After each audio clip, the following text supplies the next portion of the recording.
You know what I forgot to do this morning? What?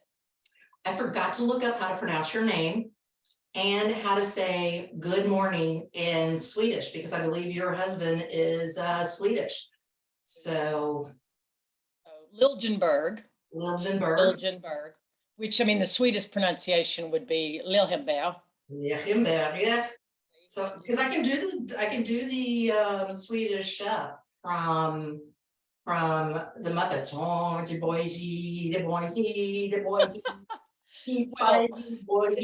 Well, Welcome to the Insurance Suits Podcast, a bi-monthly podcast brought to you by AIMCO, discussing the issues and the people who are involved in insurance. The views expressed by the moderators and guests represent their own views and opinions, and not necessarily the views and opinions of AIMCO, Insurance Suits, or its advertisers. Yeah. I mean, Magnus never knew what the Swedish chef was. I mean, he never knew it. So I played it for him many years ago, and was laughing, but I was like, you didn't know that they make fun of the Swedes on this show, and it's hilarious to watch it. It is absolutely hilarious. Okay, totally off topic. My husband and I started watching because it's on Disney Plus, The Muppet Show, or it used to be on Disney Plus. And it's funny now because they will put that little disclaimer up there that says, some racist overtones or and we're like, what? We never even knew that. I mean, and it's good for us that we have become sensitive to that, but yes, we're making fun of the Swedes, and probably not a good thing. So anyway, Well, they're so neutral on everything most of the time, but it's actually very funny though. It's actually where they throw the knives and he's dropping the knives and everything. It's actually really funny. Absolutely. Okay, so with me today on Insurance Suits, I have Lezlee Liljenberg, and yeah, you're going to learn how to spell her name and everything. It's all good. Amy, our co-host, or my co-host, will be in later. She said that there's a bad accident, and so she's going to pop in probably mid topic or whatever.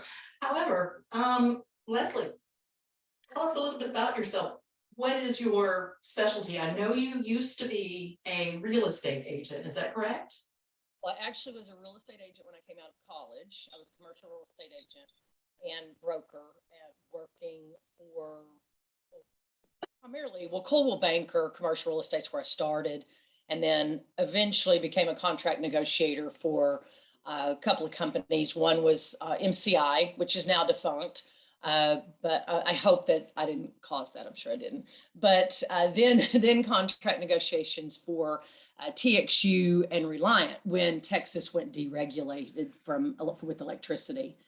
So that's kind of the beginning of my career, and then moved over into the insurance world. So what do you do now in insurance? Primarily what I do is I'm an expert and a consultant for insurance court cases, or hopefully sometimes before they go to court.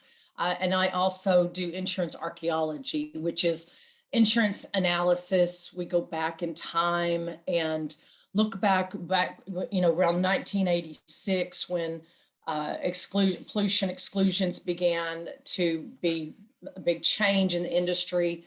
I'm on the cusp of that. I just started doing some of that work. It's very interesting because we get to go back and find policies that will respond to people in need now. So it's those long tail claims that happen, and asbestos, environmental, and molestation is primarily what those entail. And that sounds really, I'm sorry to interrupt. That sounds really fascinating because, I like archaeology and I like history, and you wouldn't think that there would be a need for a history of insurance kind of thing. Well, and that's true. Actually, one of our friends who sadly just passed, he was part of our AIMCO family, Joe, I was speaking of pronouncing names, Finola, I think is his last name. He's actually the one that posted it on our website with AIMCO. And then I connected with him, called, and got started with them. So it is interesting because those of us that are insurance nerds, which I know I am, it's very interesting to be able to go back in time to look, but it's also really nice to be able to help people that are in need now. I don't think insurance, I'm a firm believer insurance shouldn't be the fix all for everybody's problems, but it is nice to know that there are opportunities there. So when this legislation, these windows open up, you have to really act fast, move fast, and do it fast. But I think there's been, there's some things that have opened up recently, and there's thousands of cases and claims being filed on those policies. There's Miss Amy.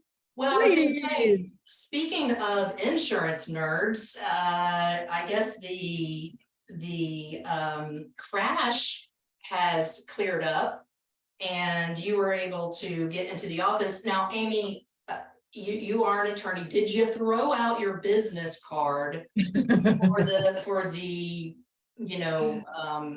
bodily injury as you were passing by? No, I did not. I was more concerned about just getting downtown.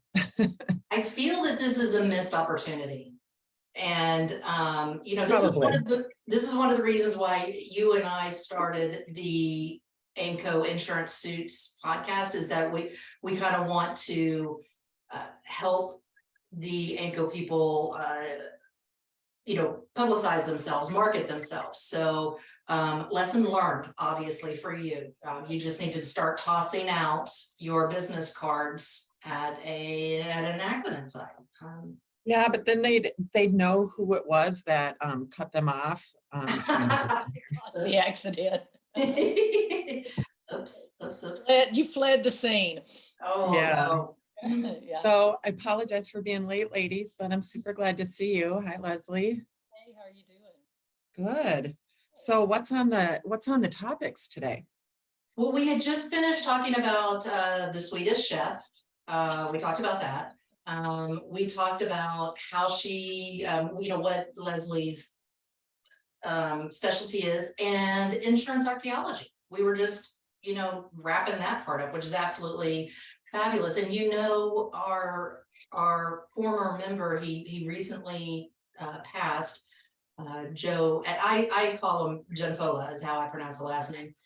He recently passed. He had put out a notice in the AIMCO discussion board talking about this, and Lezlee had responded about it, and it's kind of fascinating. So Yeah. Lezlee, how did you get into insurance? Well, I was actually doing the contract negotiations from a real estate standpoint as with gas. So I was a gas trader, contractor, contract negotiations, and I just was working so many hours. I mean, and none of it, I'm not afraid of hard work. I know you gals are not either. But I just came home one day. It was a long commute for me, and I came home and told my husband, if I'm going to work this hard, I want to own my own business. Well, what do you want to do? And I said, I don't know. But he was with Allstate as a manager at that point in time, and I said, well, I want to talk to some of the guys that you work with. And he said, well, why don't you interview some? And I did. And I mean, within a month, I said, I want to do this. I went and got my license. And I think within 3 months, I bought a building and opened my agencies from scratch. Wow. So it was with no customers. I don't know what, I must have been young and dumb. I don't know, but I did it. And I just jumped in with all, with all I had, and with a lot of support from my husband. And we did it. And I just grew the business from ground zero in 2004. And then I finally sold my agencies. I did buy another agency, and then I sold both of them in 2021. Lezlee, that's so impressive. Yeah. Thank you. There's times where you just sit there, and I mean, I do remember sitting in my new desk, beautiful desk, all that, spent all the money, and sitting there saying, what in the world have I done? I mean, really, what in the world have I done? But it was a wonderful beginning of a new chapter when I did it, and a career that without it I would never be doing what I'm doing now. I would not have ever thought to be an insurance expert witness or archaeologist or analyst. It's just not anything I would have ever walked out of school thinking I would have been doing someday. Mm, yeah. How did you may have talked about this already, but how did you get into the archaeology aspect? Sort of one of my goes toward one of my questions that you guys sent to me is something that we're missing. And we've all talked about it, is this generational gap that we're going to have in the insurance world, and this lack of talent that we have. There are those of us that are in the industry that we don't even know that there are these things sitting out there. So getting out there and helping people know that the industry is dynamic and it's fun. People just think insurance is just not very fun, but it is. It is a lot of fun.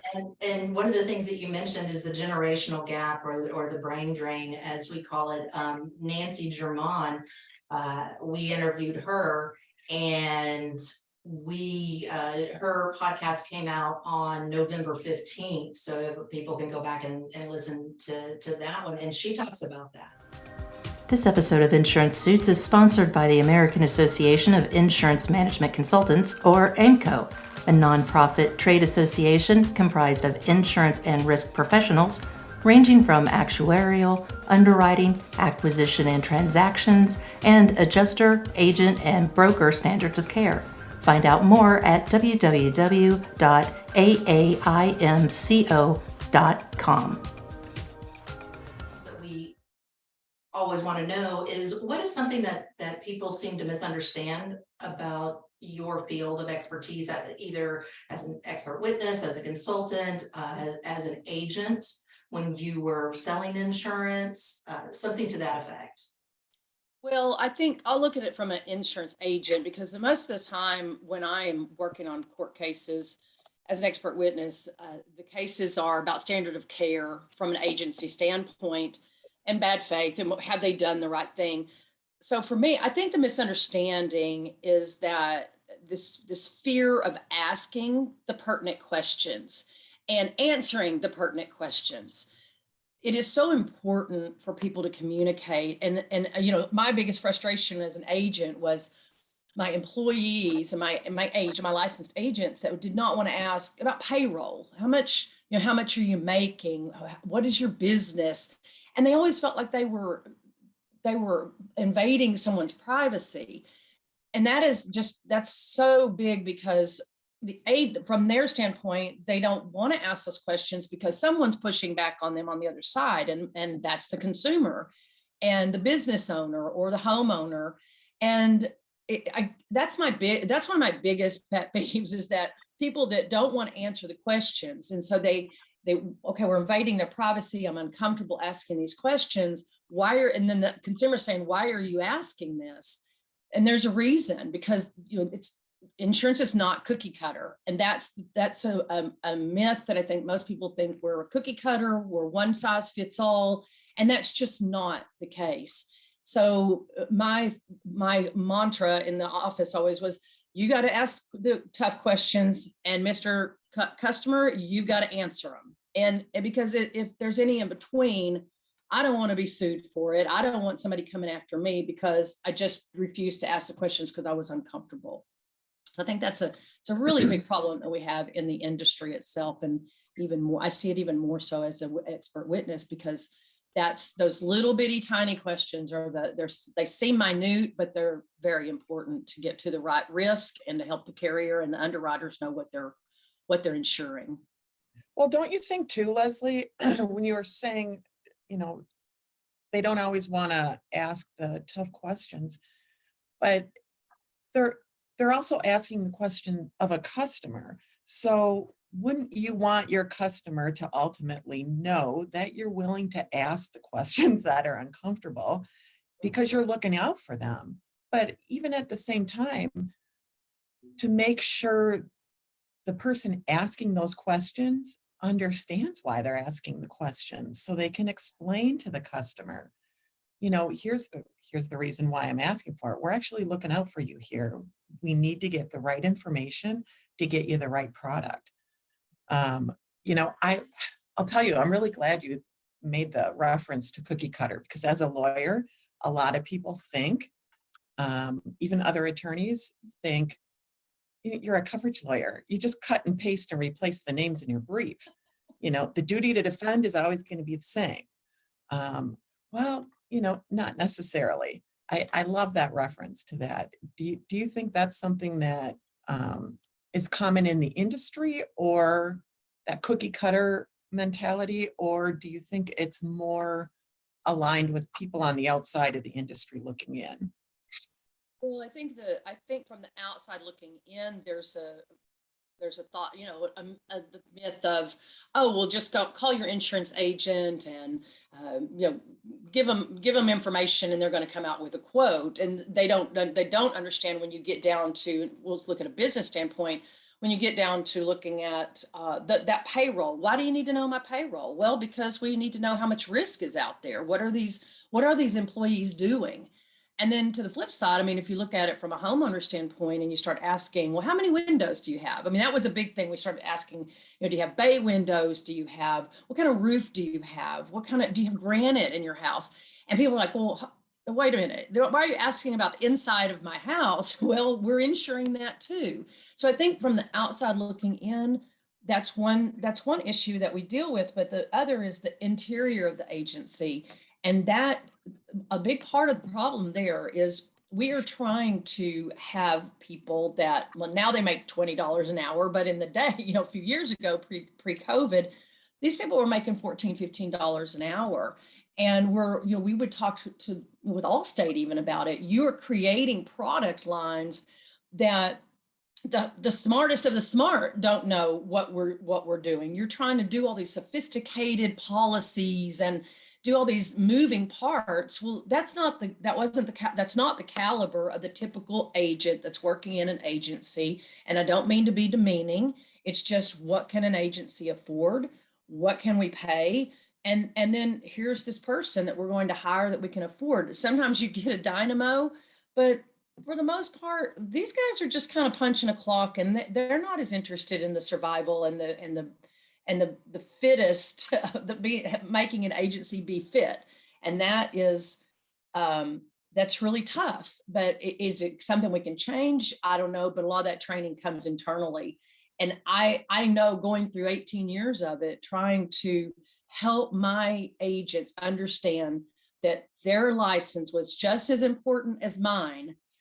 But only because I have my name's on the door does not mean that my license is more important than theirs. So I think helping the industry and these agents that are coming into our insurance world need to understand how important they truly are. And I just don't think that we're putting that precedence on how important it is. Maybe that's not the right word, but that importance of how prevalent it is for that they're just as knowledgeable as the agent themselves, because they're the ones out there. They're the ones out there basically binding the business down. And an agent needs to realize and think about that too, because when they bind it down and they haven't done the right thing, then you're the one that's in jeopardy. Yeah, and just to throw claims in there, it's the claims adjuster that's going to usually get yelled at. However, I love what you're talking about, and I'm going to say, here's a soapbox. Please get on it. What would you recommend to agents to do for their CSRs, their customer service representatives that are asking these questions? Or how would you, what advice would you give, I guess? Well, I think taking the time out in your given day and training them, having weekly training. There were times we just had coffee talk in the morning and got a handle on what was going on within the agency itself. Who are we working with today? But I think the in-house training is so important. Just picking a topic, once a week, and having a little bit of role play. What would you do in this situation? I think that's a start. That documentation that you and I were talking about earlier, Chantal, I think that just having them document, making sure that you're writing those notes up. The sad thing that I do find is that the insurance companies, at least were the friends that I have and the dealing with Allstate, they did a lot of that in-house training. But we've put such this importance on sales, sales, sales, sales, that we've forgotten what we're really doing and what we're here for. And that is to help people to provide protection for all the things that they hold dear. And the insurance industry itself, the carriers, and I'll say more from, being an exclusive agent, so much more important that it's just the numbers, crank out the numbers. And then when you start going that furious, that fast, there's going to be fallout. And that's what's happening. So you can do this internally, but even when you do it internally, my advice to an agent is document that, because you can go, if you do get sued, you can go in and say, this is what we do. These are the quote sheets we use. These are the processes we use. And everybody's expected to do the exact same thing every day. Biggest problem we have is people they're absentee agents, and they're not in their businesses working it. They're not doing what they need to do, or at least just a snapshot of a day, and knowing that everybody's in a comfortable position and that they're selling it the right way, and that they're educating their customers. CMR Consulting proudly sponsors the video recording of insurance suits. You now have a choice of watching or listening to the podcast. Go to YouTube and search for Chantel Roberts or CMR Consulting. No, I'm curious that what you were just talking about makes me think. I've dealt with and been dealing with, insurance companies who are offering,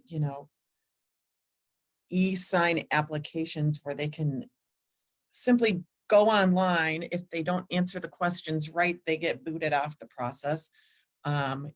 Typically on like a homeowner's side. So there's no involvement with really a person. Oftentimes it doesn't really even go to an underwriter for, serious review. If all the questions are answered right, the policy will get bound. Are you seeing that impact on, the business that you've been in, education with agents where they're somewhat removed from the process? What have you experienced that at all? Yes, and exactly what goes to what you're talking about, Amy, is that we need the interaction of the agency and their knowledge. I'll say, I'll get on that soapbox. How is it possible that a consumer goes in? We have all this education, all these licenses. We have to know all of these things, and a normal everyday consumer can get online and put information into a system and bind down a piece of business. Now, how are they doing that without any license? I think it's very unfair to consumers in general, but the industry is also being dummied. It's almost like dummying us down, where you don't need an agent.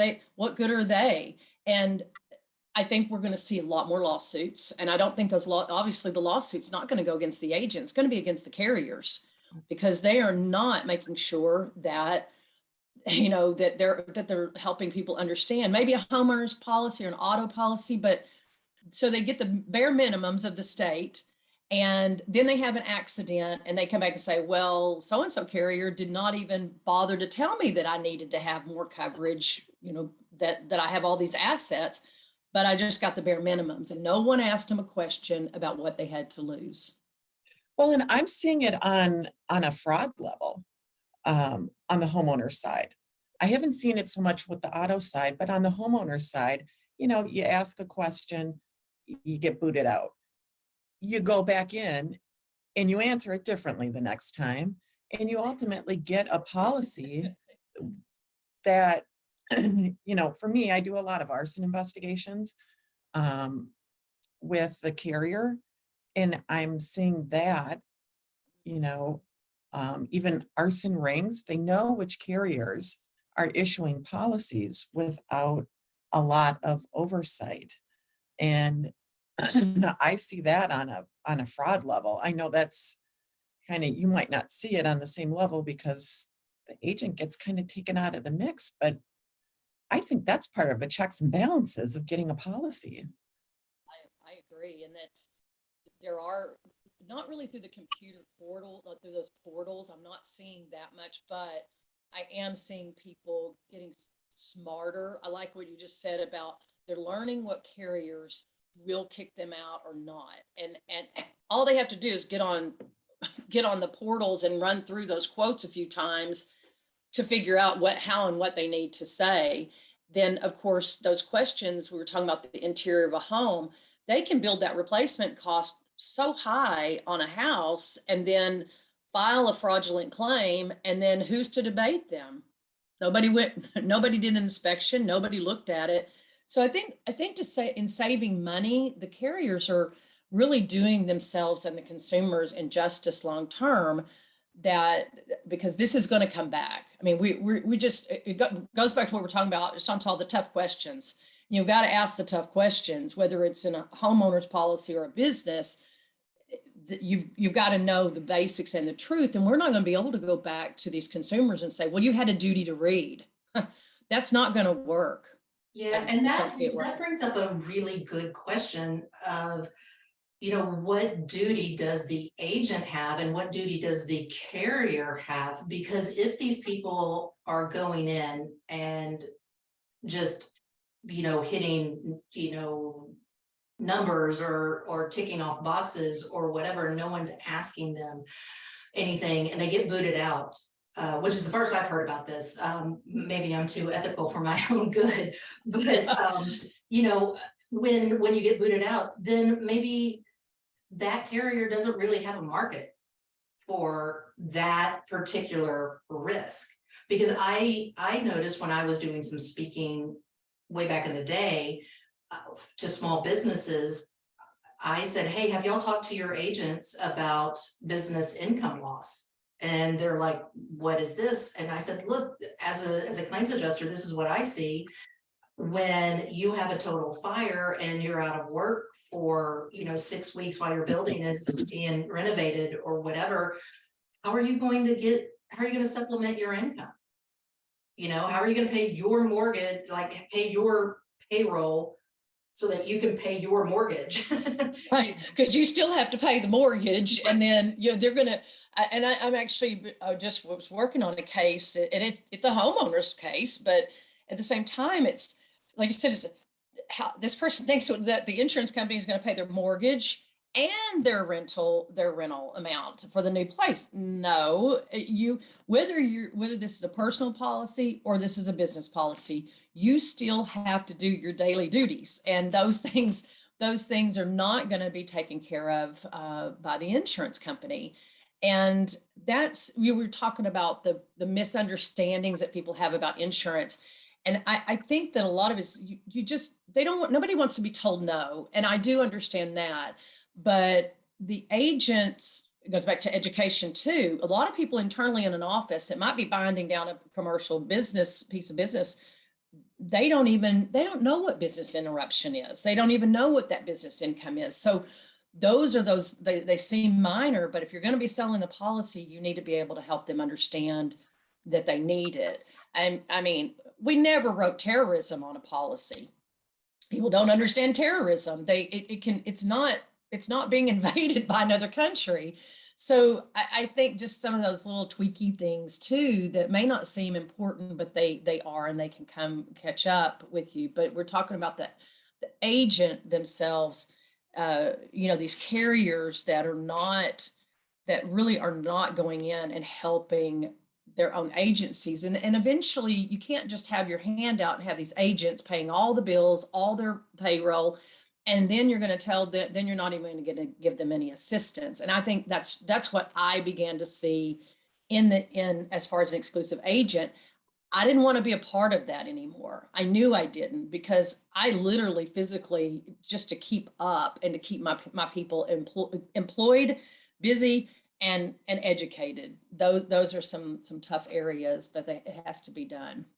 Well, it's interesting, Fred, we interviewed Fred Fisher and we had a discussion as, he's been around a while and he has a ton of knowledge. And, he was talking on the agent side of things. It's okay to offer and have the insured say, no, I don't want that coverage, but at least you're giving them the option. I mean, I've talked to people, few years ago, I think it was 1 or 2 years after the Harvey Weinstein, all of that going on. And I was giving a presentation at a, I think it was a PLRB conference on the impact of the Me Too movement on insurance. And it was fascinating to me, because I'm an insurance geek, that so many businesses and small businesses do not maintain employment practices liability insurance. And then as I started talking to some agents, getting ready, for really getting up to speed on the issue, a lot of agents wouldn't have even thought to talk to the customer, the small business owner or the mid-sized business owner about the impact of that. And with the increase in claims and sensitivity to those issues, I was surprised that there was such a gap in coverage. And I live in a small business home. So, I sat down with my guy and said, do you ever think about employment practices liability insurance? You've got employees, and who knows, they're he's a service-based business, and labor intensive. And, do you ever think of the dynamics between warehouse and office staff and who says what to whom? And, that there's potential liability. And insurance, I found out in a lot of insurance agents aren't even presenting it to their customers. I was really surprised by that. Well, I mean, admittedly, I don't think during all the years I had the agency, I agree with you. We really didn't address that topic very often. And, maybe I think a lot of what we see is a topic comes up like that, and there's this underlying fear that they're going to be asked a question. And so, oh gosh, if I bring this up and this person asks me this question, and you go, well, okay, wait a second, I've got to go get help, because they may not know, but we read this stuff. Those guys don't read it. And even when they do read it, we know how difficult it is to dissect a policy and understand what it's going to cover. So I think internally, when we're talking about from an agency standpoint, those types of things, when they get deeper and deeper and they're a little more tougher topic, I think that people are afraid to ask. And I think they're afraid to ask those questions because they may get asked a question and they don't know what to do. And we had the same problem with life insurance. I mean, annuities and life insurance, and they're really not that difficult. And what we always, because we had so many requirements on us as an agency, we just had to say, look, bring it up. Like you just said, Amy, just bring it up. And if they get to the questions, we'll get somebody that can get in and answer those tough questions for you. But if you get them down that road, at least we're having the conversation, and now we can address it rather than you just ignoring it, because the ignoring is what gets us in trouble, not the asking. So really getting to that point where they're just asking those questions and then getting to an answer. And we always, we try to tell them, you don't have to know all the answers. There's no way any of us can know all these answers. So it's okay to go and discover. And that's what it is. It's just a discovery to be able to help the customer. Well, I tell people all the time, even as a lawyer, and even as an expert and a consultant, I may not know the answer, but one of two things is going to happen. I will find the answer and I will figure it out and I will get back to you on it, or I will be able to find someone who you can talk to who has more expertise or who has more experience or more knowledge. One of those two things will happen. You're going to get an answer, but I'll help you get there.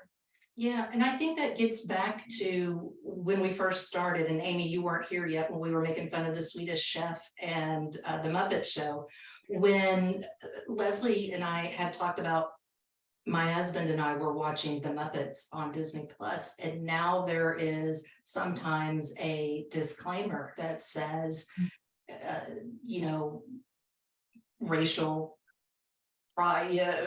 jokes or whatever, and it kind of goes back to what Lezlee was saying, is that it's just about education. It's about letting people know we need to start talking about these sorts of things. And Lezlee, I would ask if there was one nugget from today's interview that you want people to take away with them, what would that be?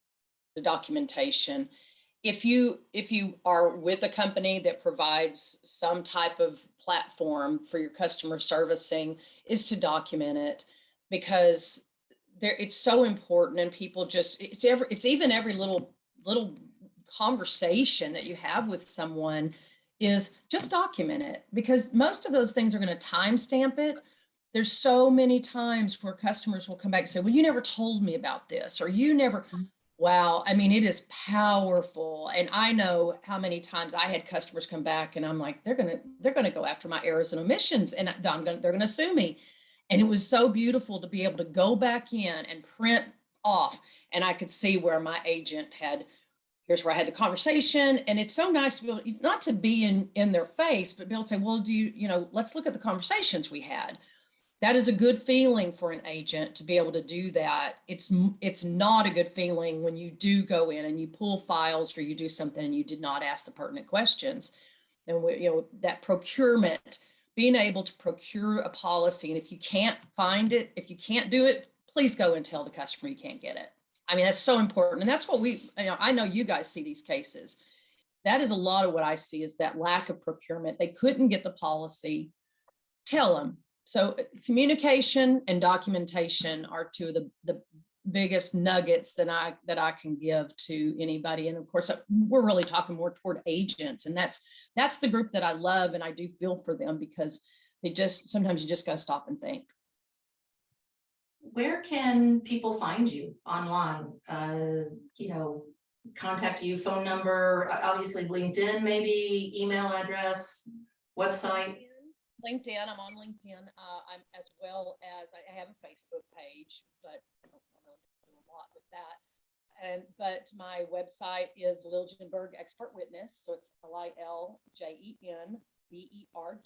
Expert Witness. That is really where someone can go in, look at my CV, look at the cases that I've worked on. And I also have a blog, which is I Am Lezlee, IAMLEZLEE. And you can get there and get back over to my website, but people can also just hang there a little bit and read my post. From my personal side of my life is my DNA. I've been on a DNA journey, found out that my biological father was not my father. So it's a huge deal. I've got a couple of podcasts interviews that I've done with that, but you kind of hang there and read a little bit about that. It's interesting. Talk about lawsuits. I think we're going to see some more stuff come out with the DNA situations, with all the 23andMe and MyHeritage and Ancestry.com. Maybe not against those companies, but I think we're going to see some real opening and some involvement with those companies of those changes, which is a whole nother difference. It's a whole different story, but it's interesting to me. Great. Well, Lezlee, I appreciate you spending time with us today, and I appreciate Amy coming in and talking with us as well. We will be meeting again in 2 weeks to talk about a brand new insurance topic. So be sure to like, subscribe, give us a 5-star review on your favorite podcast distribution channel. Well, I'll be posting the interviews as well, and help get the word out there. Thank you so much for having me. Thank Lezlee, you. it was such a pleasure to talk to you. Good to see you guys. I miss you. I know, I miss you like too. I hope to see you soon in person. I know it may not be till we go to Boston, but hopefully we'll see each other before then. Somebody's got a big birthday coming up too. I do. We'll talk about that offline. So we'll see y'all later. Bye.